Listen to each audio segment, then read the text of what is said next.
హైదరాబాద్ బోనాలు ఎప్పుడు ఒక ఇస్లామిక్ కోట నుంచి ఎందుకు మొదలవుతాయో తెలుసా?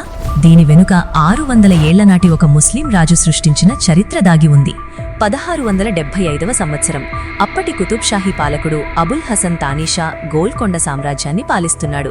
ఆ ముస్లిం రాజు ఆస్థానంలో అత్యంత నమ్మకస్తుడైన ఒక హిందూ మంత్రి ఉండేవాడు.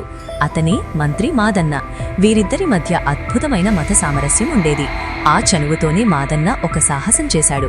ఈ భారీ రాతికోట గోడల మధ్యే ఎల్లమ్మ తల్లికి అంటే జగదాంబికాదేవికి ఒక గుడి కట్టించాడు.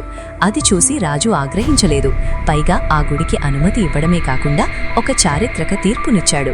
ఆషాఢమాసంలో అమ్మవారికి సమర్పించే తొలి బోనం ఎప్పటికీ ఈ గోల్కొండ కోట నుంచే ప్రారంభం కావాలని ఆదేశించాడు.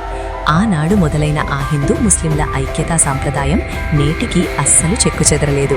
అందుకే ఈనాటికి లక్షలాది భక్తులు తమ తొలి బోనాన్ని ఆ గోల్కొండ జగదాంబికకే అత్యంత భక్తితో సమర్పిస్తాడు.